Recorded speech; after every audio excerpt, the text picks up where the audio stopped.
kita bincang tentang OKU ini, ia adalah masalah kehidupan. Fokus hari ini adalah kita tumpukan kepada baby untuk kita kenal pasti daripada awal dan kita buat intervensi awal supaya mereka ini bila umur 5 tahun, mereka ini boleh masuk ke tadika, umur 7 tahun boleh masuk ke sekolah. Tapi kita tidak boleh semata anak kita ni ada masalah tapi kita biarkan begitu. Sebab apa? Lagi lama kita biarkan, lagi susah kita nak bantu, dan akhir sekali bila masuk sekolah dia akan jadi masalah. Jadi masa depan dia tak masuk sekolah, masa depan dia akan mungkin akan sungkan, ya. Bila kita bincang tentang kanak-kanak OKU ini, yang ini yang kita tumpukan, ya, yang mungkin dua tiga perkara ini, ya, yang ini mungkin besar. Okey, so untuk kanak-kanak, yang pertama adalah kita perlukan keperluan terapi, rangsangan dan penjagaan. Kita akan belajar apa itu perkembangan normal kanak-kanak. Okey, Puan Siti Syahika nanti akan ajar bagaimana pentingnya perkembangan kanak-kanak ini dan bagaimana aktiviti-aktiviti boleh merangsang perkembangan kanak-kanak, ya. Nombor dua, pada anak-anak semua ni akan diajar apa itu perkembangan kanak-kanak. Nombor dua adalah bila anak-anak kita ini adalah kali kita cek tengok ada kelewatan, jangan bimbang. Jangan bimbang, jangan rasa takut, ya, tentang bahawasanya sudahlah anak aku OKU dan sebagainya. Tidak begitu, ya. Sebab apa?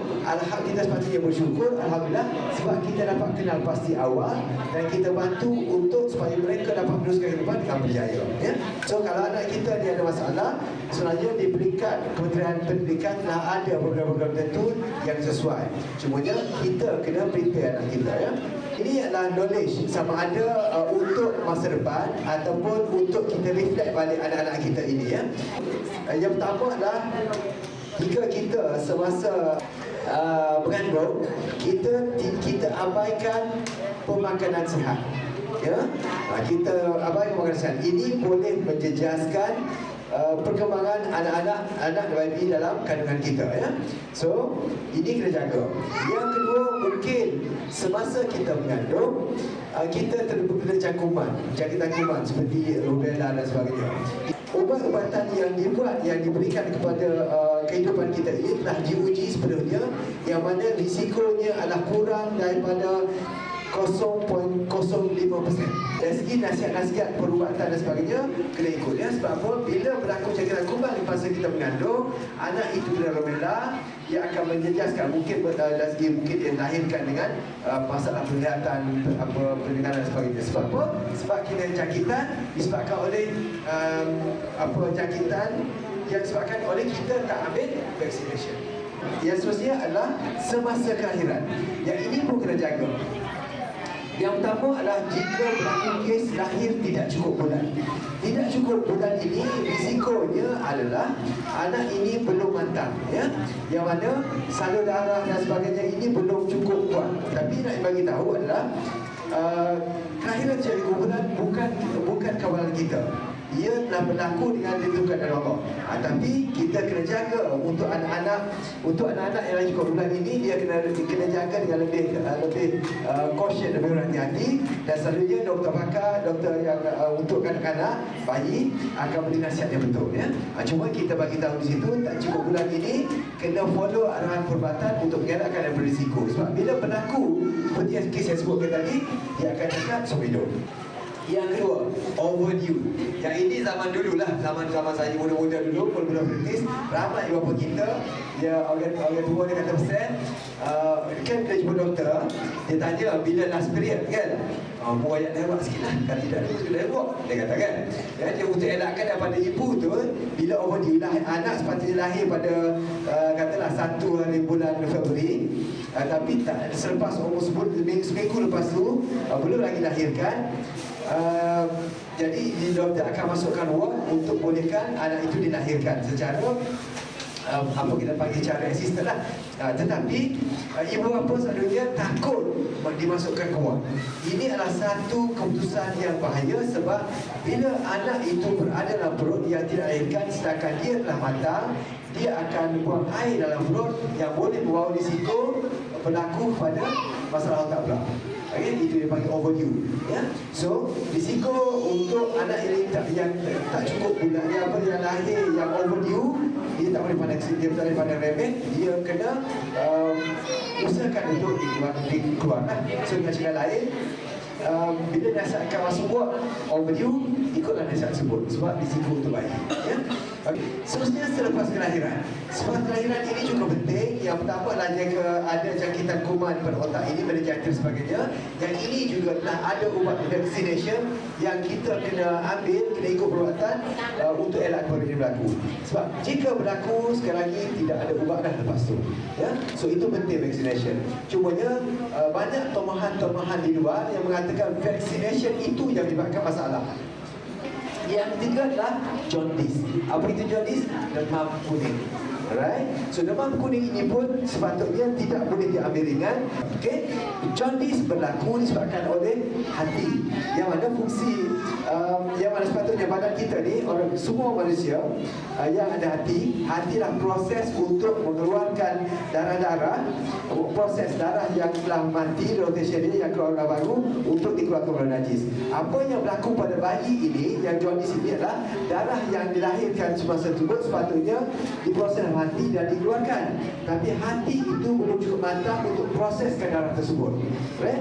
Okay, seterusnya adalah penyakit badan ini. Penyakit badan ini biasalah kita berubat dan sebagainya. Sawan. Ya, sawan adalah juga kadang-kadang ia berkaitan disebabkan oleh perkara-perkara ini. Tapi ada juga yang dilahirkan sawan. Dan sawan ini dia banyak level. Ada yang kita panggil ngetok, separuh bom.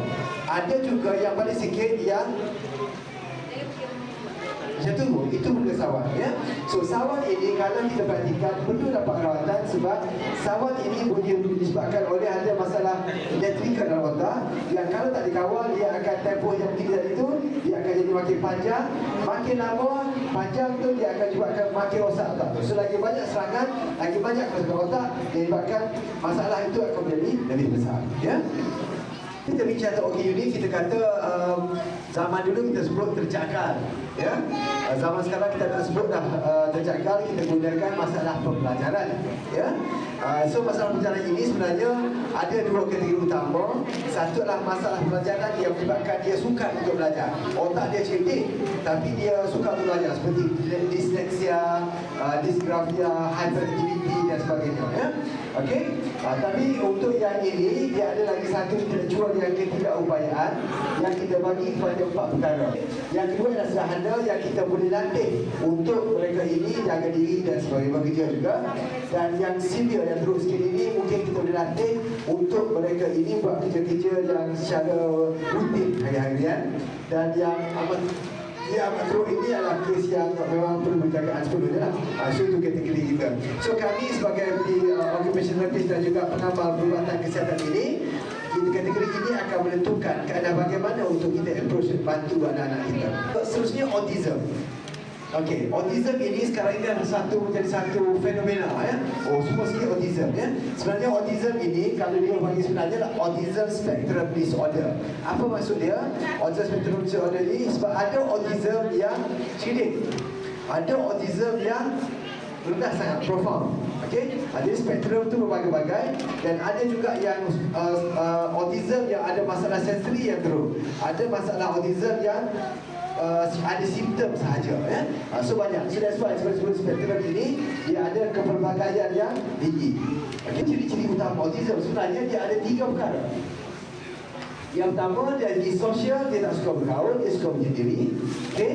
Yang kedua, dia tidak bercakap. Okay. Dan yang ketiga, dia ada minat-minat tertentu, ya. Dia tepuk tangan, dia ada minat tertentu, ya.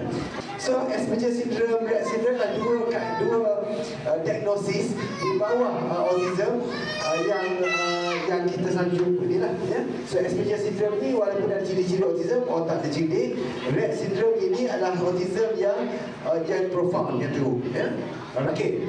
Yang ini juga kita panggil cerebral palsy. Satu keadaan yang mana kes-kes anak kita ini yang ada masalah berlaku kecederaan pada otak ketika umur dia 2 tahun ke bawah. Alright, so Down syndrome lagilah mudah, ya. So Down syndrome ini kita jumpa lah mana-mana pun, sama ada dia tu orang Cina ke, orang Melayu ke, orang India ke, muka dia serupa. Ciri-ciri dia lebih kurang sama, iaitu ada kelewatan perkembangan dan sebagainya, ya. Setiap kanak-kanak dilahirkan, ada peringkat-peringkat perkembangan yang tertentu, ya. Masa umur 3 bulan, apa yang dia patut dia buat, ya? Contohnya umur 3 bulan, bila kita pegang dia dan angkat tangan dia, selalunya bayi, bila kita pegang tangan dia ni kan, bila kita pegang tangan dia, dia terus letakkan jari kita dalam tapak tangan dia, dia terus genggam, ya? Kan? Okey, genggam itu kita panggil palmar reflex. Nombor 2, bila kita pegang tangan dia ini, kita pun angkat kepala dia kan. So, contohnya kepala ini, dia angkat kepala dulu. Patutnya kepala ini akan bersama dengan badan dia angkat. So, kalau kita angkat ini kepala dia masih lagi jatuh ke belakang atau jet lag, itu maknanya ada masalah. Umur 3 bulan, kita dah berdapat kenal pasti anak kita ada masalah yang kita boleh bagi intervention. Okey, so setiap yang penting sekali adalah setiap kadang-kadang yang dilahirkan ada kita panggil milestone, batu tanda tertentu. Umur 3 bulan dia boleh buat apa, umur 6 bulan boleh buat apa, 9 bulan boleh apa. So apa-apa yang tak capai pada batu tanda ini pada umur sekian-sekian, anak ini perlu dapat perhatian dan buat penilaian khusus, ya. Seterusnya ialah ia boleh melakukan motor kasar. Ini adalah pembahagian-bahagian kanak-kanak. So bila kita kata penuh kanak-kanak ini, selalunya kita akan tanya, boleh duduk tak kau? Boleh jalan tak kau? Kan? Boleh dengar tak kau? Itu adalah kita panggil gross motor, pergerakan kasar. Yang kedua adalah kita panggil motor halus. Kemampuan dia, dia boleh pergi tak kau? Dia boleh holok tangan tak kau? Okay? Oh, dia pergi ke mana? Kini kau, kini. Itu adalah kita panggil motor halus. Dan seterusnya kita ada segi bahasa. Boleh kecek tak kau? Kalau dia umur berapa tahun? 3 tahun. Berapa kata orang dia boleh kecek. Okay? Dia ada tahap-tahap tertentu yang kita nak kena dia. Alright? Dan juga dari segi social emosi, iaitu bermain dengan rakam, melawan emosi dan sebagainya. Iaitu sebab kadang-kadang ini pun kalau dia tak boleh main, dia ada masalah. Ya, seperti contoh yang saya menyatakan tadi, untuk anak-anak autism, kalau dia terumailah tanda ciri yang utama yang bahawasanya anak ini mungkin ada potensi besar kalau dia tak bergaul. So kena buat sesuatu. Masa depan anak kita akan peluang pun tak ada. So jadi dengan itu saya okey, kita kali ini Assalamualaikum warahmatullahi wabarakatuh.